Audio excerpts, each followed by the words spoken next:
Feel free, as always, if you're feeling inclined to introduce yourself in the group chat. Tell us who you are and where you are streaming from, if you're inclined. It is good to be together, friends. This is our penultimate session of sustaining practices for Perilous Times, a wonderful collaboration of the Office of Religious and Spiritual Life here at Bucknell University, in which I am now back in my office, and the Office of Religious Life and Spiritual Life and Contemplative Practice at Vassar College, my good friend and colleague Sam Spears, our professional association, Axel, and the Chaplaincy Innovation Lab. We are delighted to welcome folks from around the country to these conversations about with wise and wonderful people about the sorts of practices that are sustaining them right now, and delighted to have with us Zen teacher Pat Enkyo Ohara, founder of Zen Peacemakers and the Abbot of Village Zendo in Manhattan. Thank you so much for being with us, and take us away. Okay. I just want to say at the beginning, thank you, Kurt. And when you asked me to join this group, I loved the title Sustaining Practice. And I have to say that I've been holding that for the last 2 or 3 weeks. Just what is it in this moment that's sustaining me? And I think it's a brilliant title for these difficult times that we're in.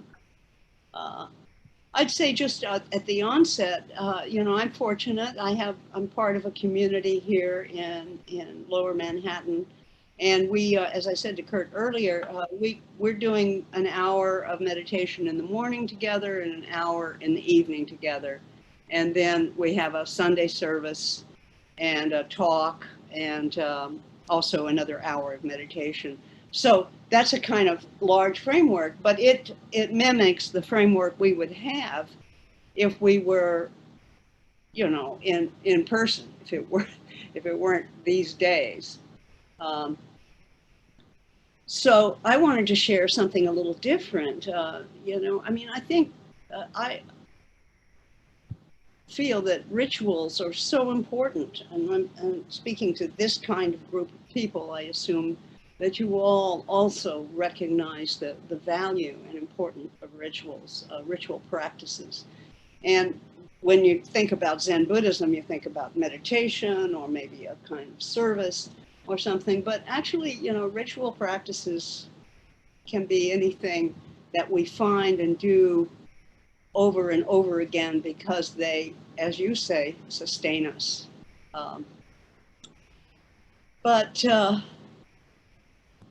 the first sustaining practice that I found when the big shutdown happened here in Manhattan may sound a little surprising for a New Yorker, but who's lived in the city for 25 years.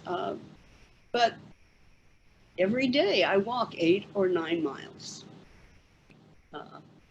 with my mask on.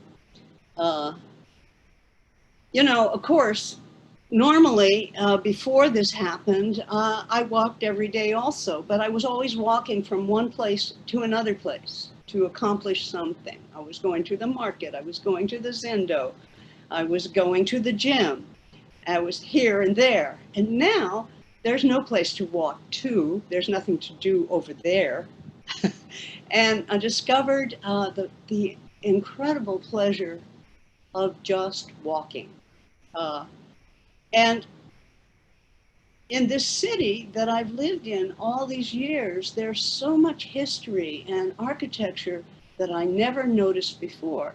Because mainly when you walk, like in the old days, when you walk down a city in Manhattan, you have to watch where you're walking because people are walking towards you and you're back and forth, and your vision is like straight ahead or just slightly to the side. But to walk around and to be able to stop and look up at the buildings and to stop and read the plaques is a wholly different experience of this place that I've lived for so long. I had to relearn the names of streets that I would always avoid because they used to be filled with traffic. and suddenly come across all these historical markers that I'd never noticed before. It's just amazing. And you can stop and inspect the cornices of a building, and you wonder what is the decision of the new architect when he or she is placing a new building between these two 18th century buildings or early 19th century buildings. And then you can happen on a sign about the native peoples who lived here before the Europeans arrived, the Algonquin-speaking communities. And you can just stop and imagine, oh, what would it have been like when there were like just piles of oyster shells around and long buildings, corn, squash, and beans. I mean, you don't think about that in Manhattan. You don't think about that on Wall Street, which was an area that was inhabited by the natives before people came. And you can think about that, and the next thing you see is the Oculus, that new World Trade Center thing that Calavatera built, that is just like soaring in the middle of all this. It looks like it's from the 21st or 22nd century. What is that doing there? So that has been an incredibly sustaining practice for me. And when I get just enough of that entertainment, I usually walk over to the Hudson River and walk back towards my house, either uptown or downtown, depending on where I am, just looking at the water, the Hudson River, which is rather like following my breath in meditation. It's just seeing the way the water moves, and the very different play of color and light on the water, reminding us that every single moment is only that moment, and then it's gone. That time is just constantly shifting and changing. That nothing is just the way it was a minute ago.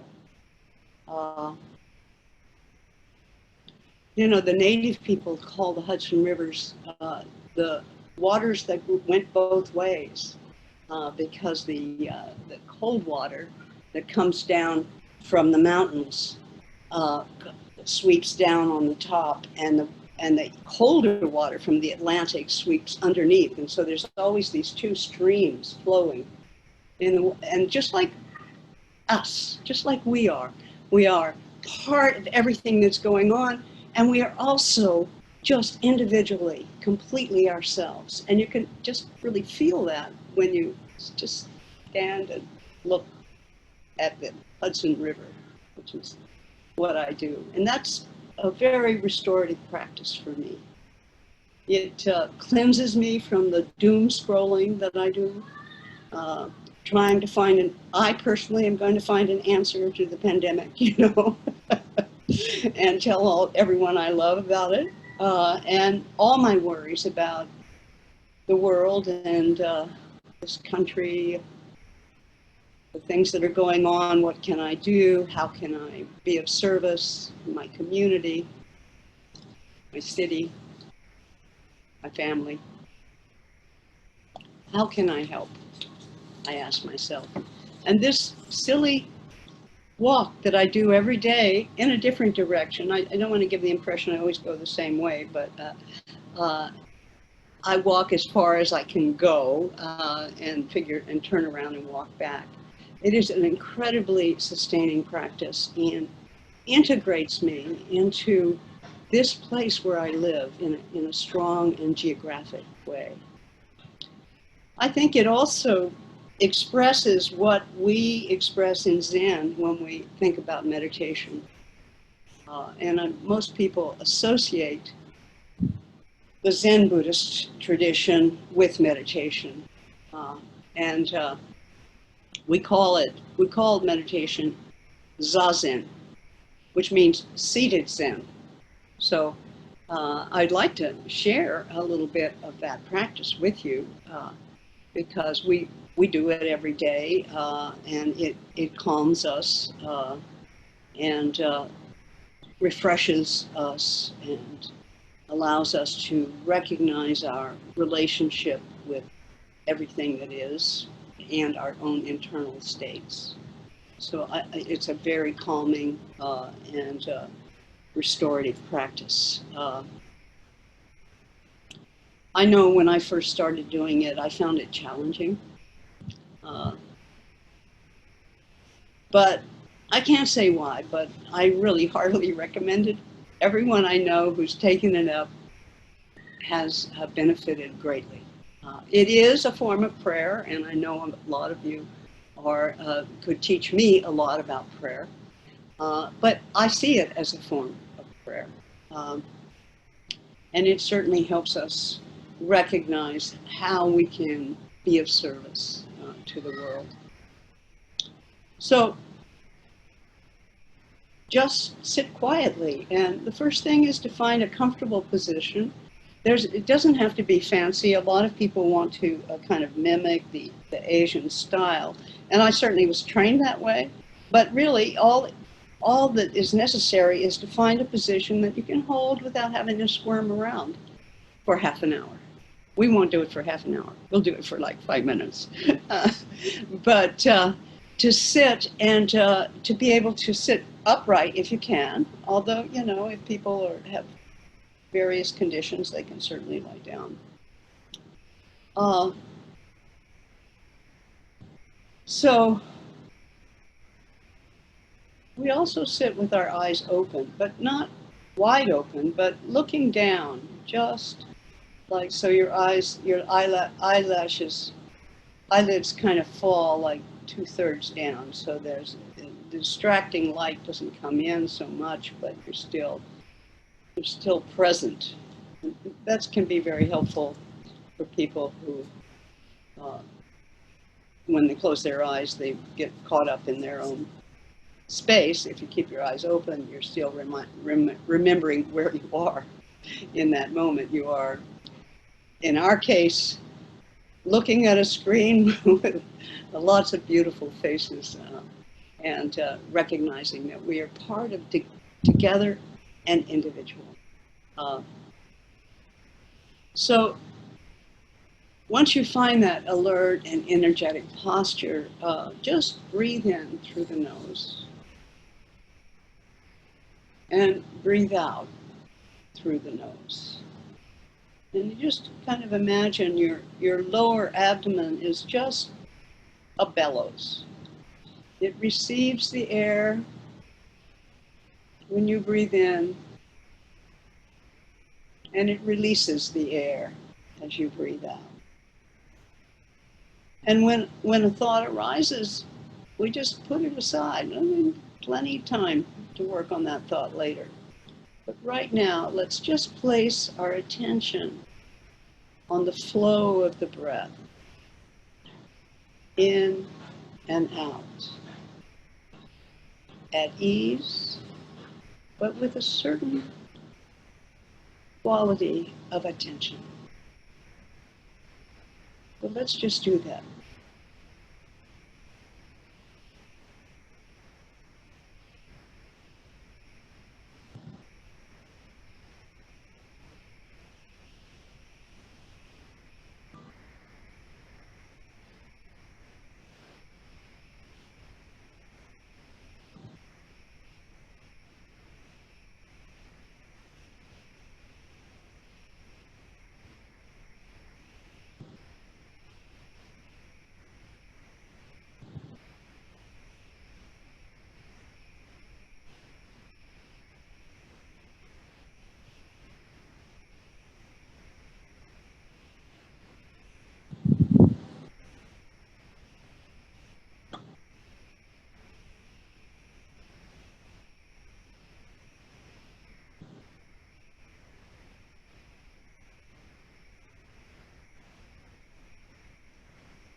Well, I see that I have forgotten to bring my bell over here, so across the room.